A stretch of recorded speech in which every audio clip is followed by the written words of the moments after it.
মানে আপনারা ফেসবুকে কমেন্টস করেন, সেটা ঠিক আছে, পজিটিভ কমেন্টস করেন, নেগেটিভ কমেন্টস করেন, আমি সব সময় সেটা মেনে নিই, পজিটিভলি নিই। হ্যাঁ, আমার শারীরিক গঠন নিয়ে, আমার চেহারা নিয়েও আপনারা মন্তব্য করেন, আমার নামের বিকৃতিও করে আপনারা কিন্তু পোস্ট করেন, ঠিক আছে? আমি কিন্তু সেখানেও চুপ করে থাকি, তাই না? যে ঠিক আছে, বলছে বলুক, আলোচনা করছে আমাকে নিয়ে, সমালোচনা করছে আমাকে নিয়ে, ট্রল করছে করুক। বাট আজকে আমি কিছু কথা বলতে বাধ্য হচ্ছি, যেটা আসলে সত্যিই বলা দরকার এবং আপনাদেরও জানা দরকার এই বিষয়টি। বাট এরপরও আমি আজকে লাইভে আসলাম বিকজ কিছু কথা ক্লিয়ার করার জন্য। আজকে আমি যতগুলো লাইভ করেছি আপনারা দেখেছেন, খুব ভালো রেসপন্স ছিল। তার মধ্যে এই একটা কমেন্ট বারবার আমার লাইভটাতে মেনশন করা হচ্ছে। 2K ভিউয়ার্স আছেন রাইট নাও। এখানে লেখা হয়েছে, দিঘির বাসায় দাওয়াতে গিয়ে টাকা আর চেন চুরি করেছো তুমি, বাড়ি সব, দয়া করে টাকা এবং স্বর্ণের চেনটি ফেরত দিয়ে দাও। এখানে পেজটা হচ্ছে স্বাধীনতা দেশে দেশ। হ্যাঁ, এটা একটা ফেক আইডি। অলরেডি এটা আমি পাঠিয়েছি, আমার হাজব্যান্ডকে পাঠিয়েছি, আমাদের মিডিয়া কলিগসদেরকে পাঠিয়েছি, আমি দিঘিকেও পাঠিয়েছি এবং দিঘির সাথে আমার কথা হয়েছে। সবচেয়ে মজার ব্যাপার হচ্ছে দিঘির সাথে আমার কথা হয়েছে।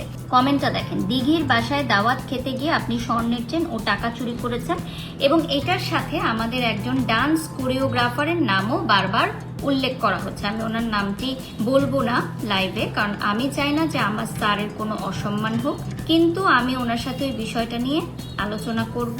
আচ্ছা, একজন লিখেছেন, আপু তোমার কি টাকার এতই অভাব লেগেছে যে দিঘির বাসা থেকে টাকা এবং চেন চুরি করতে হবে? এসব ফালতু কমেন্টের পাত্তা দিও না। সবচেয়ে মজার ব্যাপার হচ্ছে আপু, যেটা দিঘি আমাকে বলবে বা আমি আরেকজনের সাথে যখন কথা বলতাম তখন বলো যে তুমি তো সবার সামনে দিঘিকে স্বর্ণের চেন এবং ডায়মন্ডের লকেট গিফট করছো, স্বর্ণের উপরেও যেটা ডায়মন্ড। আমি দিঘিকে দিঘির বার্থডেতে স্বর্ণের চেন এবং ডায়মন্ডের পেন্ডেন্ট গিফট করছি, ডায়মন্ডের পেন্ডেন্ট গিফট করছি আমি। সো যেই আমি বাড়ির শখ নায়িকা দিঘিকে স্বর্ণের চেন এবং ডায়মন্ড গিফট করতে পারি, সেই আমি দিঘির বাসায় দাওয়াত খেতে গিয়ে চেন চুরি করবো। এবং আমার এই যে এখন আমি আলহামদুলিল্লাহ অনেক ভালো আছি, এটা অনেকে নিতে পারতেছে না, অনেকে জেলাস। এবং একটু আগে আমাদেরই একজন সহকর্মী নাইলা নাইম আপু, সো উনিও কিন্তু একটা পোস্ট দিয়েছেন যে এই মেয়েটাকে নিয়ে সবাই জেলাস, সোশ্যাল মিডিয়াতে সবাই জেলাস এখন বাড়ির শিক্ষককে নিয়ে। আমি আমার বাড়ির সহক আইডি থেকে এটা শেয়ার করেছি। সো যে বা যারা এখন আবার উদ্দেশ্য প্রণোদিত ভাবে আমাকে এই চুরির অভিযোগ দিচ্ছেন, আমি আপনাদেরকে একটা জিনিস জাস্ট ছোট্ট করে দেখাবো। এই যে দিঘির সাথে আমার কথা হয়েছে, সে তো হাসতেছে এসব কথা শুনে যে এগুলো ইচ্ছাকৃতভাবে করানো হচ্ছে। আমার কথা হচ্ছে যে এই যে স্বাধীনতা দেশ, এই যে এই পেজটা তো আমি অবশ্যই ফাইন্ড আউট করবো এবং পেজটা ফাইন্ড আউট করে আমি যদি কোনো ব্র্যান্ড প্রমোটার বা কোনো নায়িকা বা এর সাথে যুক্ত কারোর কথা জানতে পারি, আমি অবশ্যই স্টেপ নিব এবং এবার আমি নাম সহ প্রকাশ করব। কারণ আমার কাছে মনে হচ্ছে আমার প্রতিদিনের কর্মকে মানে কি বলে, এটার মনোযোগ নষ্ট করার জন্য তারা এই কাজটা করতেছে। তো আজকে সারাদিন যতগুলো লাইভ করেছি প্রত্যেকটা লাইভে আমার এই কমেন্টটা এবং বারবার কপি করে সে দিচ্ছে, মানে এই আইডিটা বারবার কপি করে করে সে দিচ্ছে প্রত্যেকটা লাইভে। আমার যে ছেলেটা লাইভ ধরে মোবাইল চালায়, ও আমাকে বারবার বলতেছে যে আপু এই আইডিটা থেকে বারবার কপি করে সেম, কারণ লাইভ যখন চলে আমি তো দেখতে পারি না ব্যাক ক্যামেরায়, প্রত্যেকটা লাইভে একই কমেন্ট করতেছে এবং বাকি যারা কমেন্ট করতেছে তাদের কমেন্টেও রিপ্লাই দিয়ে দিয়ে এই কথাটা বলতেছে। এবং এইটার সাথে আরেকজনকে যুক্ত করা হয়েছে, আমাদের একজন ডান্স কোরিওগ্রাফারকেও যুক্ত করে এই কথাটা বলা হয়েছে যে আমি বারিশক এবং সেই ডান্স কোরিওগ্রাফার দুইজনে মিলে দিঘির বাসা থেকে দাওয়াত খেয়ে স্বর্ণের চেন চুরি করেছি। আর দিঘি আমাদেরকে কিছুই বলে নাই। ভেরি ফানি, দিঘি আমাদেরকে কিছুই বলে নাই। দিঘি এখন আমাদের সাথে মিশতেছে, আমাদের সাথে চলাফেরা। এখন হচ্ছে এই কমেন্টগুলো যারা করতেছে বা যারা আমার পিছনে লাগছে বা আমার বিরুদ্ধে যারা কাজ করতেছে, আমি তাদেরকে খুব সুন ফাইন্ড আউট করব, খুবই সুন। আপু অনেক মেয়েরা আছে লোভী, যারা তোমার এগুলো দেখতে লোভ সামলাতে পারছে না, তাহলে কাজ করুক আপু, কাজ করুক। যদি আমার এই পরিস্থিতি দেখে লোভ সামলাতে না পারে, আমার বিরুদ্ধে খারাপ কথা বলে কি তারা কিছু করতে পারবে বলেন তো? আপু আপনাকে আমার খুব ভালো লাগে, থ্যাংক ইউ। আমি দিঘির সাথে কথা বলবো, আমি আজকে সকাল থেকে অনেকগুলো লাইভে বিজি ছিলাম, আমি ফ্রি হয়ে দিঘির সাথে কথা বলবো এবং আমার বাসায় কালকে গেস্টরা আসবে, আমার শ্বশুরবাড়ির লোকজন আসবে। সো সবকিছু এই যে এখন রেডি করা শুরু করবো, এখন রাত থেকেই শুরু। তো এত ব্যস্ততা যাচ্ছে যে আমি যে দিঘির সাথে একটু কথা বলবো সেটাও আমি পারি নাই, বাট আমি কথা বলবো, এই বিষয়টা নিয়ে আমি কথা বলবো এবং সবার সাথে কথা সত্যিকার অর্থে, কারণ এটা বারবার কপি পেস্ট করে আমার লাইভগুলোতে দেয়া হচ্ছে, বারবার কমেন্ট করা হচ্ছে, এবং যে আইডিটা থেকে করা হচ্ছে এটা একটা ফেক আইডি। আপনি দিঘির বাসা থেকে স্বর্ণের চেন চুরি করবেন, এটা খুবই হাস্যকর। মানে হাস্যকরের চেয়ে বড় কথা হচ্ছে এই কমেন্টটা যারা করতেছে, ধরেন যারা নিউ আমার পেজটা দেখতেছে বা যারা আমাকে অত প্রপারলি চিনে না বা ভালোভাবে চিনে না, আমার কিন্তু অনেক নিউ ফলোয়ার্স গেইন করতেছে।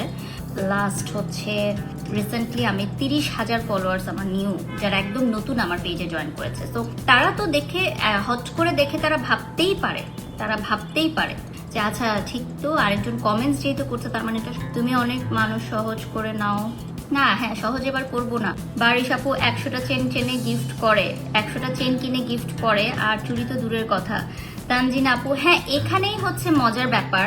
আমি মনে হয় এমন একজন ব্র্যান্ড প্রমোটার যে বাংলাদেশের টপ সেলিব্রিটি, নায়িকা, কোরিওগ্রাফার, এমনকি আমার প্রিয় মানুষদেরকে আমি গোল্ডের চেন গিফট এবং আমি নিজে ইনকাম করে খুশি হয়ে গিফট করেছি। তো সেই আমি আবার স্বর্ণের চেন চুরি করবো, এটা মানে খুব হাস্যকর না? তোমার রিংটা কত টাকা পড়েছে আপু? এটা 5 লাখ প্লাস। বাংলাদেশের মধ্যে আপনি নাম্বার 1 ব্র্যান্ড প্রমোটার, এটা এখন কিছু মানুষ নিতে পারছে না, তাদের তো যোগ্যতা নেই আপনার মতো করে সুন্দর করে প্রেজেন্ট করার। আসমা মিলি লিখেছেন। এটা আমার কাছে অনেক জায়গা থেকেই কানে আসে, যেটা অনেক ব্র্যান্ড প্রমোটাররাই এই জিনিসটা পছন্দ করছে না, বাট এটা রিজিকের মালিক একমাত্র আল্লাহ, এবং আমি এটা বিশ্বাস করি যে আমি আমার কাজের যোগ্যতা এবং দক্ষতা দিয়ে আজকে এই জায়গাতে আছি। আপু আপনি গোল্ডের চেন অনেকেই গিফট দিচ্ছেন দেখি, আর এসব বলে কিভাবে? রিঙ্কি ডায়মন্ড কর্নার থেকে নেওয়া, মিথিলা রহমান, হ্যাঁ আপু ডায়মন্ড কর্নার থেকে নেওয়া। ওকে আপু, তুমি একটা লাইভে বলেছো তুমি ফেসবুক থেকে কোনো টাকা কামাও না, নাও নাই, কথাটা কি সত্য? ফেসবুক থেকে আমার ডলার আসে, বাট সেইটা আমি তুলি না, আর যদিও আমি তুলি সেটা আমি কোনো এতিমখানা বা কোনো মাদ্রাসা বা কোনো হচ্ছে স্কুল সংস্কারের কাজে দিয়ে দিই। আজকে এটা ফার্স্ট টাইম বললাম, আলহামদুলিল্লাহ। এটা আমি তেমন একটা আমি কখনোই তুলি নাই। যখনই আমার কোনো বিগ অ্যামাউন্ট আসে বা এটা, কারণ আমি মনে করি যে এটা আমার টোটালি রূপে প্লাস, এটা হচ্ছে টোটালি রূপে প্লাস, কারণ আমি হচ্ছে ফেসবুক থেকে আর্ন করে আমি আমার সংসার চালাই নাই, আমি প্রমোশন কাজ করে আমার সংসার চালাইছি। সো ফেসবুক থেকে আমার এক্সট্রা যে ডলারটা আসতেছে সেটা টোটালি এক্সট্রা, তো সেইটা আমি যে কোনো একটা চ্যারিটির কাজেই দিয়ে দিয়েছি। আপনি যে জায়গা থেকে উঠে এসেছেন এত কষ্ট করে, অন্যরা কেউ আসতে পারতো না। লিপি লিখেছেন, থ্যাংক ইউ, অনেক ব্র্যান্ড প্রমোট করেন। আপনার শরীরে স্ট্রেস মার্ক দূর করবে কিভাবে? আমি কখনো ট্রাই করি নাই দূর করার জন্য। অনেক চেঞ্জ আসছে আপনার মধ্যে, ভালো লাগছে, thank you honourable girl, thank you so much. আমি কখনো চেষ্টাই করি নাই যে আমার এই মার্কগুলো দূর করার জন্য, কারণ আমি মনে করি এটাতে লুকানোর কিছু নাই। যখনই আমি দেখি যে কোনো একটা সিচুয়েশন এরকম রেজ হয়েছে, জাস্ট স্টপ, মুখ দিয়ে আমি কোনো কথা বের করি না, কারণ আপনি রাগের মাথায় যে কথাই বের করবেন সেটাই আপনার জন্য অমঙ্গল ডেকে নিয়ে আসবে।